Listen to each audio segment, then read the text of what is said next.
ফিলিস্তিনের উপর ইসরায়েলের আগ্রাসনকে গণহত্যা দাবি করে গোটা বিশ্বের মানুষ নেমেছে রাস্তায়। এরই মধ্যে জাতিসংঘের ১৯৩টি দেশের ১৪৭টি ফিলিস্তিনকে দিয়েছে স্বাধীনতার স্বীকৃতি। সবশেষ অস্ট্রেলিয়া, কানাডা এবং ব্রিটেন বিবৃতির মাধ্যমে ফিলিস্তিনকে রাষ্ট্র হিসেবে স্বীকৃতি দিয়েছে এবং ফ্রান্স, পর্তুগাল সহ বেশ কয়েকটি দেশও রাষ্ট্র হিসেবে ফিলিস্তিনকে স্বীকৃতি দিচ্ছে। এমন বাস্তবতায় এই স্বীকৃতি আদৌ কি কাজে আসবে ফিলিস্তিনিদের? আন্তর্জাতিক সম্পর্ক বিশ্লেষকরা বলছেন, ফিলিস্তিনের গণহত্যা বন্ধে খোদ আমেরিকা এবং ইসরায়েলেই ফুঁসছে মানুষ। ইসরায়েলের প্রেসিডেন্ট বেঞ্জামিন নেতানিয়াহু নিজের অস্তিত্ব টিকিয়ে রাখতেই এই হত্যাযজ্ঞ চালাচ্ছে বলে মত তাদের। আর এই আগ্রাসনের পেছনে আমেরিকার ভূমিকাকে সবচেয়ে বড় বলছেন কেউ কেউ। খোদ আমেরিকা থেকেই এই ঘোষণা আসা জরুরি বলে মনে করছেন এই বিশ্লেষকরা। যেই জায়গায় পরিবর্তনটা করা দরকার বা যেই দেশের পরিবর্তন করা দরকার সেটা হলো যুক্তরাষ্ট্র। এখন যুক্তরাষ্ট্র সেখানেও জনগণ কিন্তু প্রচুর রাস্তায় নেমেছে, এমনকি জুজরাও রাস্তায় নেমেছে। কিন্তু যুক্তরাষ্ট্র যেভাবে সাপোর্ট করে যাচ্ছে এই জেনোসাইডকে, বিশেষ করে ইসরায়েলকে, সেই জায়গায় বড় ধরনের পরিবর্তন হবে কি না সেটা দেখা দরকার। কারণ যেসব দেশ আপাতত স্বীকৃতির কথা বলছে তারাও ঘুরে ফিরে কিন্তু সেখানেও আমেরিকার একটা প্রভাব কিন্তু আছে।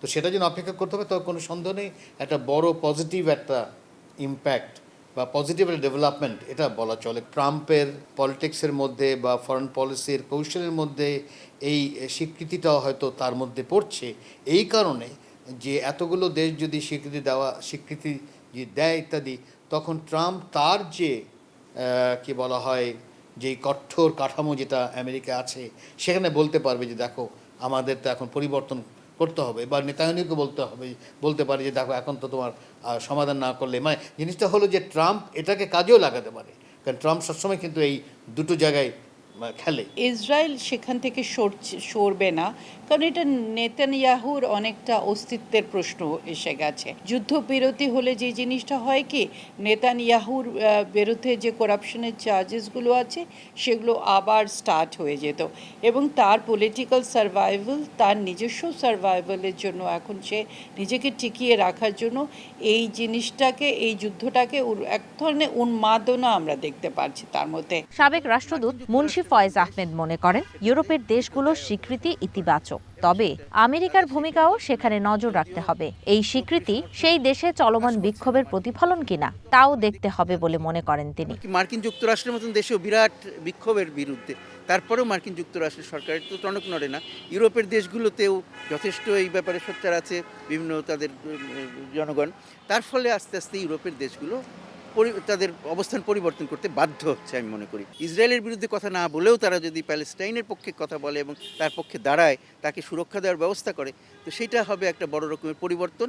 আমি মনে করব যে সেই ইতিবাচক পরিবর্তনের জন্য আমরা অপেক্ষা করব। আমাদের হাতে যেহেতু ক্ষমতা নাই, যারা ক্ষমতাধর তারা যদি কিছু ভালো করতে পারে আমরা সেটার জন্য অপেক্ষা করে থাকব। দুটো পলিসি কিন্তু আবার করে, যেটাকে ডাবল স্ট্যান্ডার্ড বলে।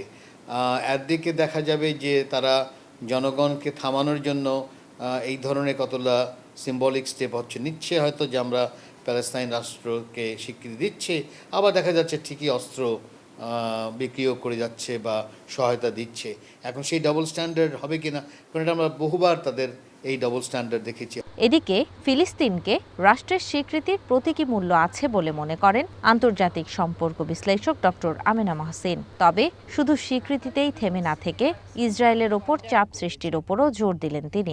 এই স্বীকৃতিগুলো আমি যখন বলছি বিশ্ব মানবতার জয়, কারণ এটা মানে প্যালেস্টিন যে স্টেটহুড এবং টু নেশন যেটা বলা হচ্ছে যে ওখানে দুটো রাষ্ট্র থাকবে, সেটা তো ধরেন এত বড় একটা জেনোসাইডের পরে তাদের একটা বড় অর্জন, যে এটা একটা বড় ইন্টারভেনশন, এবং এটা প্যালেস্টিনের শুধু জনগণ না, বিশ্বে যারা নিপীড়িত জনগণ আছে তাদের সবারই একটা বড় বিজয় হিসাবেই আমি দেখছি।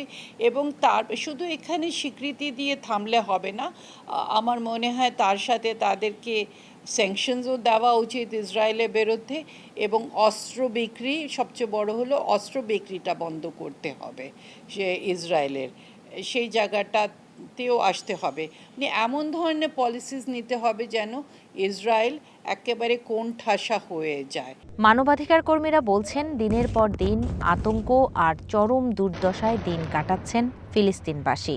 গাজার নিরপরাধ শিশুদের জন্য খাদ্যের নিশ্চয়তা আর মাথা গোঁজার ঠাঁই এখন অলীক স্বপ্ন। ফিলিস্তিনের মানুষের আর্তনাদ প্রতিনিয়ত কাঁদাচ্ছে বিশ্বকে। তবুও আগ্রাসী ইসরায়েলের থাবা এতটুকুও দমেনি। কোনো কিছুর তোয়াক্কা না করে মাথার উপর কেবল শক্তিধর আমেরিকার আশীর্বাদ নিয়ে একটি দেশকে বিশ্ব মানচিত্র থেকে মুছে ফেলার খেলায় মত্ত Netanyahu. ঝুমি Rahman, one news, Dhaka.